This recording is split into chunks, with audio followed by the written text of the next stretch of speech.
Hello દોસ્તો, સ્વાગત છે તમારું। આજના વિડીયોમાં આપણે વાત કરવાની છે કે રાજ્યમાં રહેલા કોઈપણ એવા વ્યક્તિ જેની આવક વધારે છે અને એનએફએસએ રેશન કાર્ડ ધરાવે છે, એનએફએસએ રેશન કાર્ડને લગતી પાત્રતા ધરાવતો નથી, તો આ એનએફએસએ રેશન કાર્ડ બંધ કરવાની માંગ અહીંયા કરવામાં આવી રહી હતી। હવે સરકાર દ્વારા તેને લઈને મોટી જાહેરાત અહીંયા કરવામાં આવી છે। તો શું અહીંયા જાહેરાત કરવામાં આવી છે એનએફએસએ રેશન કાર્ડ ધારકો માટે, તે વિશેની સંપૂર્ણ માહિતી તમને આ વિડીયોની અંદર હું આપવાનો છું।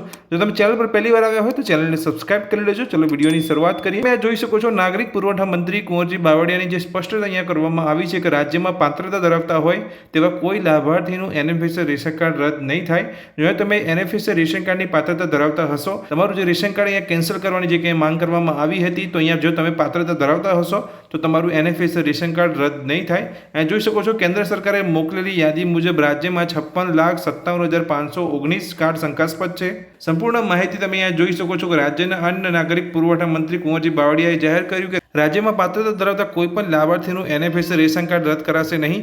રાજ્યમાં પાત્રતા ધરાવતા કોઈપણ લાભાર્થીનું એનએફએસએ રેશન કાર્ડ રદ કરાશે નહીં। મંત્રીએ જણાવ્યું કે રાજ્યમાં 3,60,19,376 જેટલા એનએફએસએ રેશન કાર્ડ લાભાર્થીઓ છે। કેન્દ્ર સરકારે આમાંથી વિવિધ ડેટાના આધારે રાજ્યમાં 56,57,519 કાર્ડ ધારકોની શંકાસ્પદ યાદી ચકાસણી માટે મોકલી છે। આ પૈકી અત્યાર સુધી 15,66,492 કાર્ડ ધારકોની ચકાસણી કરી લેવાઈ છે।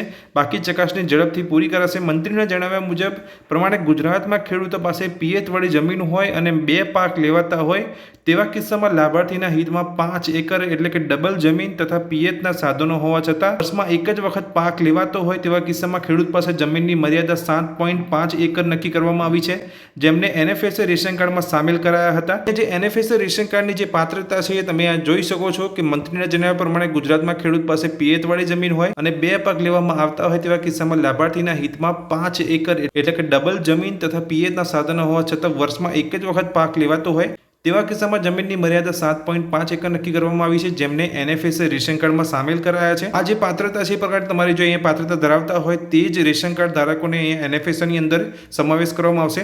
પરિણામે આ પાત્રતા મુજબ ગુજરાતનો આંકડો ઘણો ઓછો રહે છે। મંત્રી બાવળિયાએ વધુમાં એવું પણ જણાવ્યું કે રાજ્યમાં કેન્દ્રીય મોકલાવેલી શંકાસ્પદ યાદીમાં સમાવિષ્ટ કાર્ડધારકોની ખરાઈ કર્યા બાદ જે તે લાભાર્થીને મામલતદાર કક્ષાએથી જાણ કરવામાં આવે છે કે આપણું નામ ચકાસણી મુજબ નોન એનએફએસએ કરવા પાત્ર જણાય છે।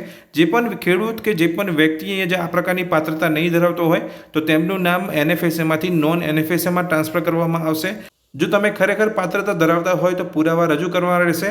આ પ્રક્રિયા બાદ તાલુકા કક્ષાએ મામલતદારના અધ્યક્ષને રચાયેલી કમિટી સમક્ષ જે લાભાર્થી પાત્રતા પુરવાર કરશે તેમનું નામ એનએફએસએ કાર્ડ ધારક તરીકે ચાલુ રખાશે, બાકીનાને નોન એનએફએસએમાં લઈ જવાશે।